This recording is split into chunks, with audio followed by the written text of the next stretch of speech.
Dios les bendiga a todos. Bienvenidos una vez más a nuestro espacio para seguir aprendiendo un poco más sobre las 7 iglesias del Apocalipsis. Recuerde que estamos yendo a través de una serie llamada Él te conoce. Y es llamada así porque en cada una de las iglesias y las cartas donde fueron enviadas siempre comienza con esas palabras: yo conozco tus obras. Y la verdad es que el Señor nos conoce, el Señor conoce todo de nosotros. Y estamos aprendiendo de estas iglesias porque cada una de ellas tiene una enseñanza, una característica que cada iglesia hoy en día en nuestros tiempos tiene y necesita. Si pusiéramos atención a cada una de las características y enseñanzas que el Señor le da a las iglesias, para que Él entonces nos diéramos cuenta que es la misma enseñanza y el mismo deseo que Dios tiene de que nosotros como su iglesia en este tiempo hagamos un cambio en nuestras vidas para vivir la vida cristiana como el Señor desea que nosotros la vivamos. Para eso quiero invitarte a ir al libro de Apocalipsis. Toma la palabra de Dios y vamos a ir al libro de Apocalipsis capítulo 2. Y yo voy a estar leyendo para ustedes desde el versículo 18. Apocalipsis capítulo 2, versículo 18, dice así la palabra de Dios. Y escribe al ángel de la iglesia en Tiatira, el Hijo de Dios, el que tiene ojos como llama de fuego y pies semejantes al bronce bruñido, dice esto: yo conozco tus obras, y amor, y fe, y servicio, y tu paciencia, que tus obras postreras son más que las primeras, pero tengo unas pocas cosas contra ti, que toleras que esa mujer Jezabel, que se dice profetiza, enseñe y seduzca a mis siervos a fornicar y a comer cosas sacrificadas a los ídolos. Y le he dado tiempo para que se arrepienta, pero no quiere arrepentirse de su fornicación.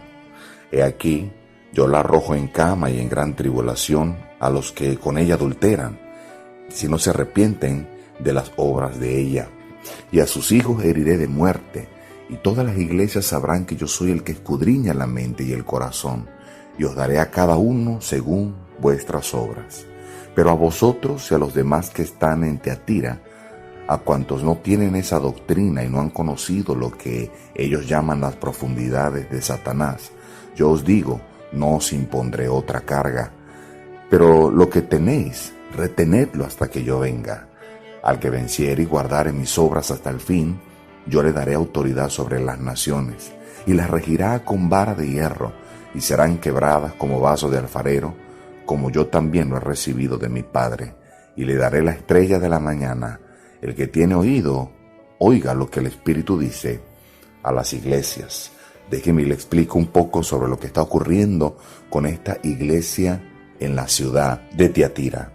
La ciudad de Tiatira era quizás la más pequeña y quizás, dicho por algunos estudiosos, la menos importante en comparación con las otras 7. Ella fue construida por Alejandro Magno 400 años antes de que se escribiera esta carta. Hay una mujer interesante de la que pudiéramos aprender algo en este momento y es sobre Lidia. Sí, Lidia. Lidia fue la primera convertida de Pablo en Europa y ella pertenecía a esta ciudad. Eso lo podemos constatar en el libro de Hechos, capítulo 16. En el versículo 14 dice: entonces una mujer llamada Lidia, vendedora de púrpura de la ciudad de Tiatira, que adoraba a Dios, estaba oyendo, y el Señor abrió el corazón de ella para que estuviese atenta a lo que Pablo decía. Vemos que esta mujer era una mujer de negocio que vendía telas de púrpura. Esta iglesia estaba en serios problemas. ¿Cuál iglesia? La iglesia de Tiatira. Ellos estaban en serios problemas porque los muchos asociados, y tenemos que entender de que era un centro comercial, había comercio, habían ventas, habían compras, así se daban los negocios en esta ciudad. Por eso decimos que los cristianos de esta iglesia que pertenecían a esta ciudad estaban en serios problemas porque los asociados de ellos, los que comerciaban, que eran curtidores, eran alfareros, eran tejedores, los asociados de ellos influenciaban o estaban influenciando en sus asociaciones, ayudaban a que ellos con frecuencia tuvieran que verse obligados a participar en ceremonias en los que quizás tenían que comer alimentos que fueron sacrificados a los ídolos. Quizás tuvieron que o tenían que verse prestados a conductas inmorales dirigidas por el patrón del gremio en donde ellos se conducían. Toda la carta de esta iglesia es sobre la vida cristiana y el testimonio de la vida cristiana en una sociedad permisiva. Dice en el versículo 19, yo conozco tus obras, amor y fe y servicio y tu paciencia, y que tus obras postreras son más que las primeras. La iglesia de Tiatira, ellos habían aprendido lo que era la necesidad de crecer. Pero también nos dice la Biblia que había una mujer, versículo 20, pero tengo unas pocas cosas contra ti, que toleras que esa mujer, Jezabel, que se dice profetiza, enseñe y seduzca a mis siervos a fornicar y a comer cosas sacrificadas a los ídolos. Había una mujer que se había metido en esta iglesia, pero no solamente se metió, sino que estaba metiendo una doctrina.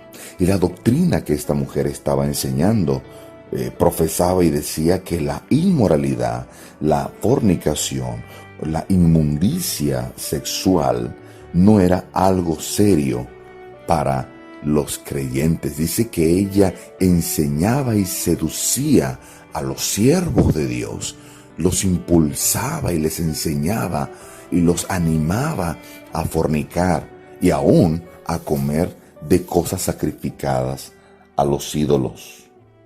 Otra vez en el versículo 20 dice, pero tengo unas pocas cosas contra ti, que toleras a esta mujer y también evidentemente a las enseñanzas de ellas. Tenemos que entender lo que el Señor está queriendo decir. Cristo está queriendo decir a esta iglesia, tú no debes tolerar el pecado. No debemos tolerar el pecado en la iglesia. Y se desprende un tremendo principio, y es a donde quiero que podamos llegar. ¿Qué podemos aprender?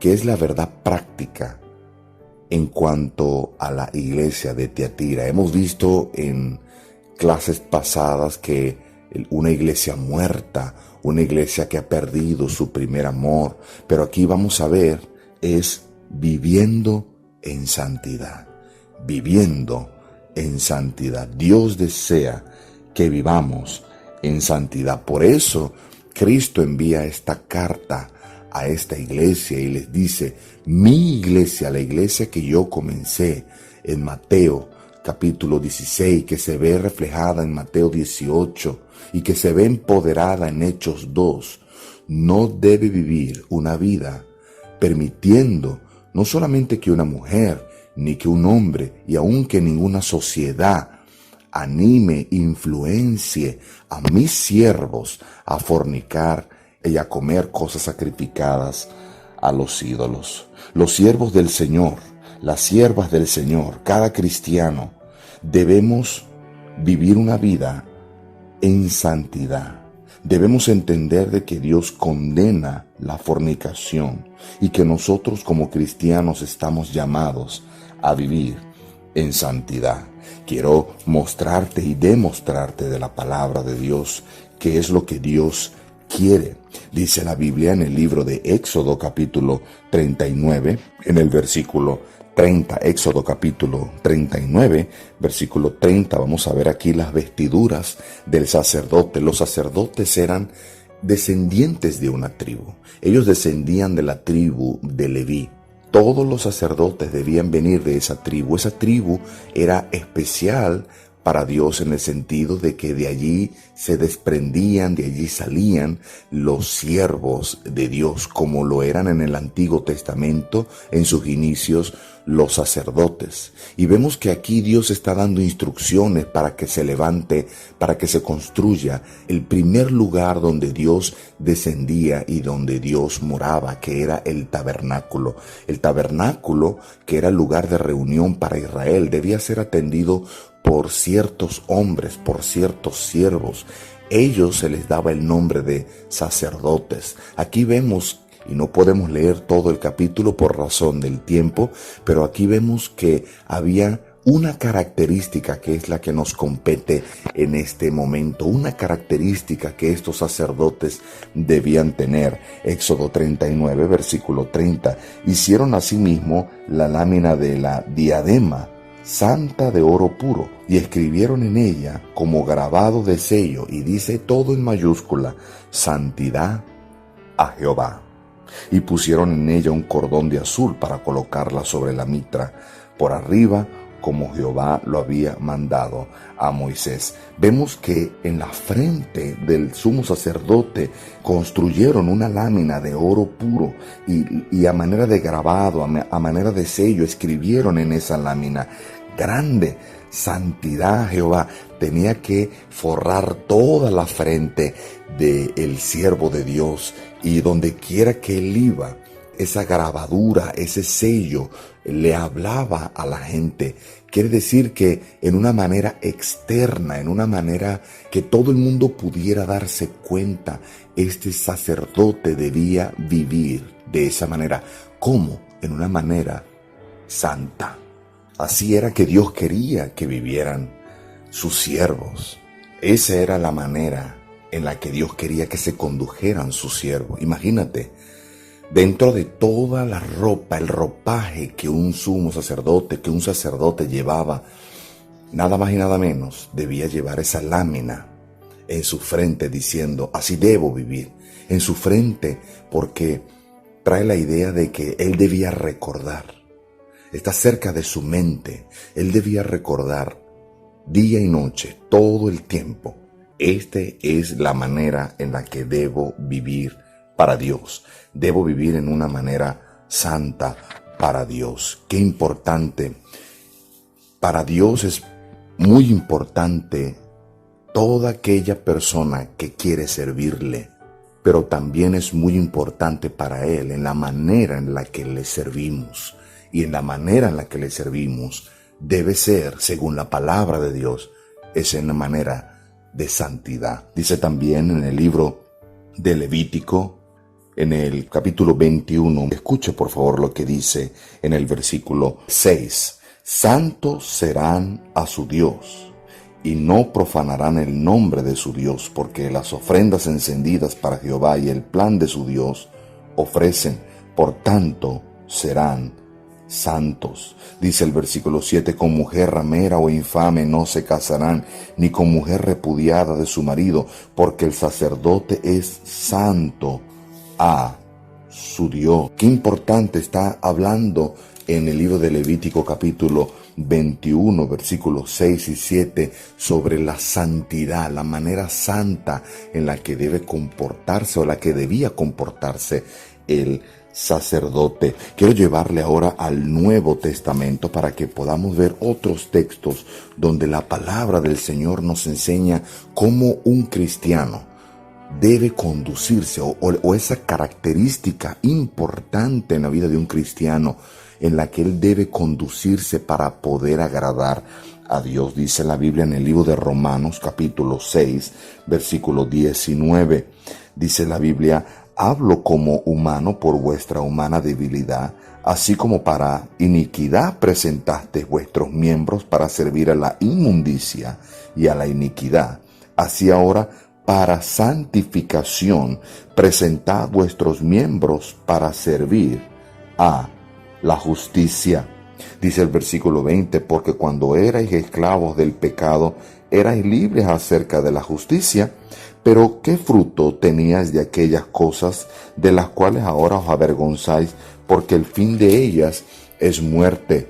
Mas ahora que habéis sido libertados del pecado y hechos siervos de Dios, tenéis por vuestro fruto la santificación y como fin la vida eterna.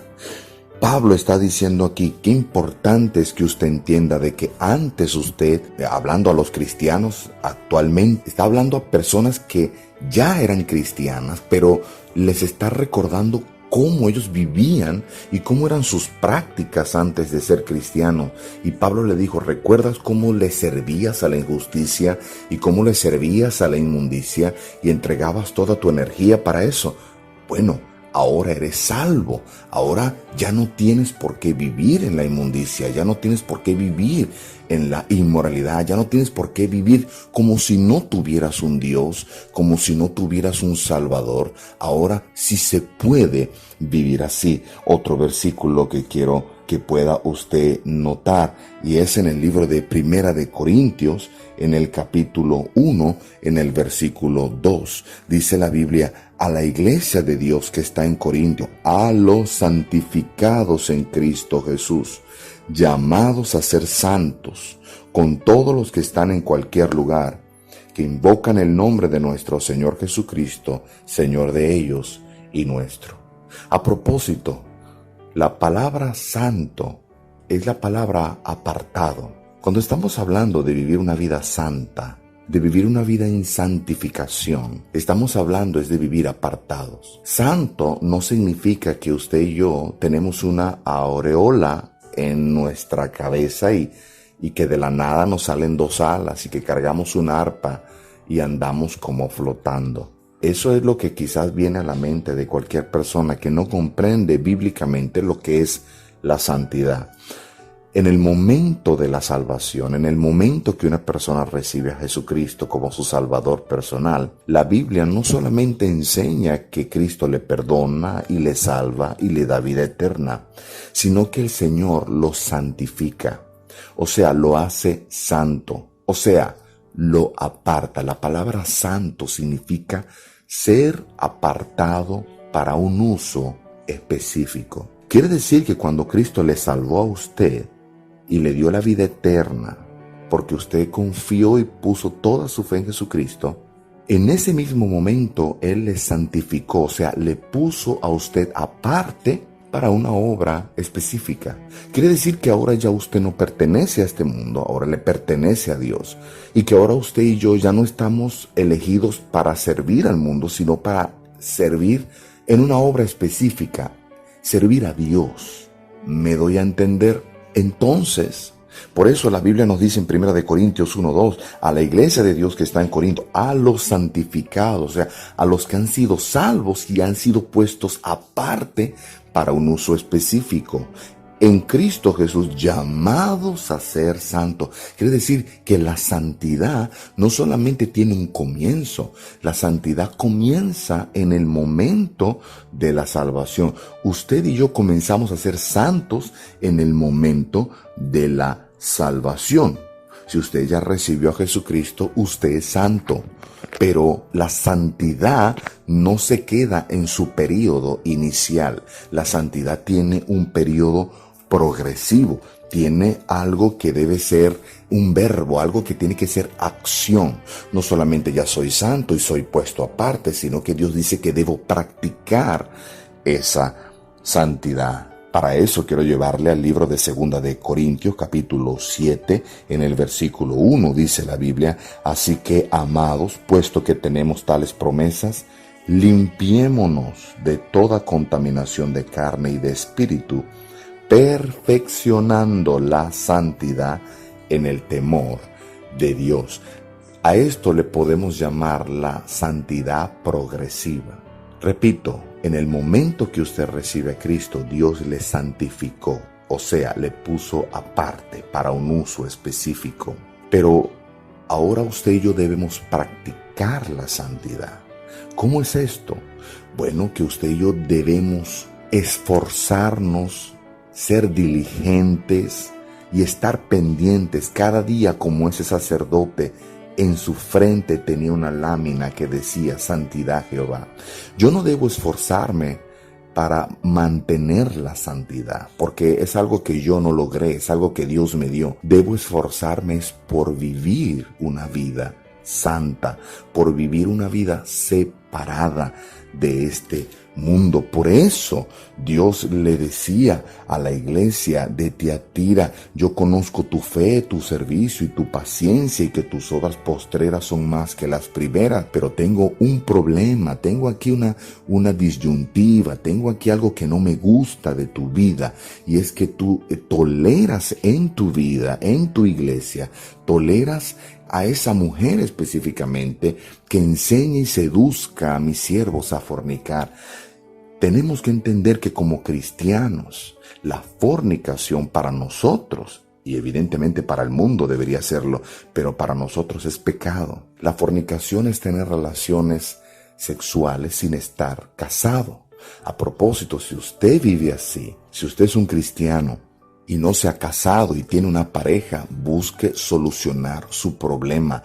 La fornicación es pecado, y en pecado Dios no va a bendecir su vida. Dios bendice la obediencia. Si necesita ayuda, busque ayuda pastoral, busque ayuda de buenos hermanos espirituales que puedan ayudarle a resolver el problema y su situación sentimental. Pero Dios desea que nosotros vivamos en santidad. Vivir así es vivir en inmundicia, es vivir en rebeldía, es vivir tolerando la fornicación en nuestras vidas. Necesitamos entender que la santificación, la santidad, tiene su inicio en el momento de la salvación, pero es progresiva, debe ser práctica.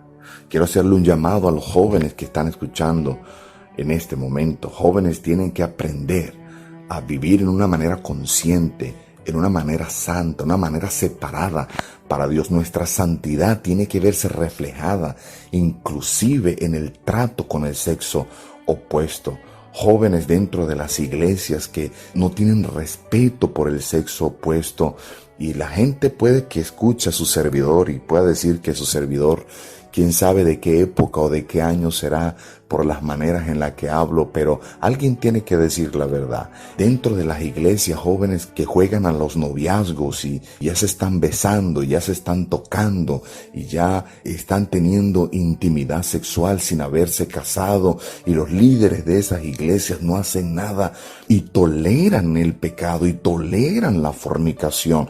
Qué vergüenza y qué falta de necesidad de agradar a Dios. La Biblia nos enseña en el libro de Proverbios que podrán una persona caminar sobre brasas de fuego y no quemarse, podrá poner brasas de fuego sobre su seno y no arder.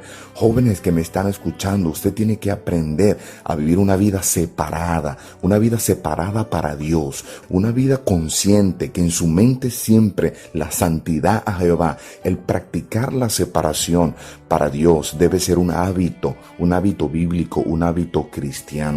Jóvenes que aprendan a pensar espiritualmente, que aprendan a pensar santamente, que tengan un corazón santo, que quieran glorificar a Dios en su cuerpo, que su cuerpo no sea para la inmundicia, que su cuerpo no sea para escuchar música incorrecta, el rock, el reggaetón y la bachata y el merengue y todas estas músicas. Y dígame, el reggaetón, perdónenme, pero alguien tiene que decir la verdad. Este reggaetón lo que hace es mal influenciar a nuestros jóvenes. Este perverso de Marco Witt diciendo que el reggaetón lo creó Dios. No lo creó Dios, eso viene del infierno. Dios no va a crear una música y va a ponerle una letra que incita a hacer todo lo contrario de lo que Dios está mandándonos a hacer. Dios quiere que seamos santos. ¿Cómo Dios? ¿En qué cabeza cabe que Dios va a crear una música en donde lo que hace es incitarnos a la droga? El reggaetón lo que hace es incitar a nuestros jóvenes a drogarse, a cargar armas, a traficar droga, a tener sexo ilícito. Por el amor de Dios, si hay alguien con 4 dedos de frente que me esté escuchando, por favor que usted diga: yo creo que el reggaetón no está influenciando en una manera correcta a la juventud. Por favor, papá, mamá, usted que me escucha, por favor, con el corazón en la mano, usted no debe permitir que sus hijos escuchen ese tipo de música, y ningún tipo de música que influencie a su hija o a su hijo no vivir en una vida santa en no glorificar a Dios con su cuerpo, su mente y su corazón. La santidad es un asunto inicial, pero la santidad es un asunto progresivo, y aún dice la palabra de Dios, porque el tiempo me faltaría. El libro de Efesios, en el capítulo 5, hay muchos versículos que quiero compartir con usted. Efesios 5:3 dice la Biblia: pero fornicación y toda inmundicia o avaricia ni aun se nombre entre vosotros, como conviene a santos. La Biblia nos enseña que ese tipo de cosas no conviene. No conviene a aquellos que hemos sido salvos. Deje que el mundo viva como quiera. Deje que el mundo viva en su adulterio, en su fornicación, en su prostitución, en su homosexualidad. Cristo dijo: tengo algo en contra de ti, que tú toleras este asunto. Lo toleras en tu vida y lo toleras en la iglesia. Somos la iglesia de Jesucristo, somos la iglesia que Cristo comenzó. Debemos guardar la sana doctrina, pero debemos practicar una doctrina correcta, una doctrina separada, una doctrina que va a traer salud espiritual. Hay otro texto que quiero mostrarte también en el libro de Primera de Tesalonicenses, capítulo 4, versículo 3. Dice la Biblia: pues la voluntad de Dios es vuestra santificación, que os apartéis de fornicación, que cada uno de vosotros sepa tener su propia esposa en santidad y honor. Esposo que me estás escuchando, esposa que me estás escuchando, cristiana y cristiano, el único hombre que tú puedes ver y que tú puedes codiciar y que tú puedes desear y que debes desear y debe ser tu esposo, igualmente tu esposo. La única mujer que usted debe desear debe ser su esposa. Es la mujer que Dios te dio, es el hombre que Dios te dio. Es tu compañero, es tu compañera de vida. Ella merece respeto, él merece respeto.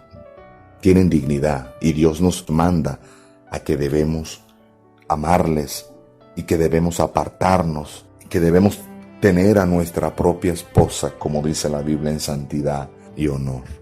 Este mundo necesita ver cristianos que viven en santidad. Este mundo necesita ver cristianos que quieren vivir vidas apartadas para Dios. Y el último versículo que voy a leerte lo encontramos en el libro de Primera de Pedro, capítulo 1, versículo 15. Primera de Pedro, capítulo 1, versículo 15. Sino como aquel que os llamó es santo, sed también vosotros santos en toda vuestra manera de vivir. Porque escrito está: sed santos, porque yo soy santo. La santidad es más que una necesidad. La santidad es un mandamiento de Dios. Este mundo necesita ver cristianos que viven en santidad. Este mundo necesita ver que hay una iglesia que vive en santidad. Una iglesia que no tolera el pecado ni la fornicación. Y no es que estamos para condenar, porque no lo estamos y nadie debería estar. Pero sí estamos para denunciar y decir: eso está mal, y si quieres ayuda, vamos a ayudarte a cómo tú te apartas de esta situación pecaminosa. Y la Biblia dice al final, para despedirnos, Apocalipsis capítulo 2, 21, dice: y le he dado tiempo para que se arrepienta, pero no quiere arrepentirse de su fornicación. Dios nos da tiempo para que nos arrepintamos de nuestro pecado, pero el problema es que el Señor dice: pero no quieren arrepentirse. Por eso hay gente allá afuera que no quiere venir a las iglesias, porque las iglesias son más del mundo. Por eso es que la gente no quiere venir a las iglesias, porque cuando vienen es lo mismo que el mundo. La misma fornicación, la misma mundanalidad, la misma mala música, el mismo comportamiento mundano, comenzando desde los líderes, desde el pastor. Qué vergüenza y qué tristeza que aún la misma iglesia de Jesucristo no quiere arrepentirse. Pero yo doy gracias a Dios de que todavía queda un remanente, un pequeño remanente de iglesias fieles. Yo conozco una y se llama Escudo de la Fe. Iglesias que quieren ser fieles a Dios, a su doctrina. Iglesias que quieren permanecer en santidad. Iglesias que quieren honrar a Dios. Jóvenes que quieran honrar a Dios. Matrimonios que quieran honrar a Dios con sus vidas llenas de santidad. Tengo una cosa contra ti, dice la Biblia, que toleras a esa mujer Jezabel. Dios nos conoce y Dios nos ayude a poder apartarnos a tiempo de ese pecado. Quien le habló en esta ocasión el pastor Níger Aparicio, y no olvides que mucha Biblia no hace daño no leerla.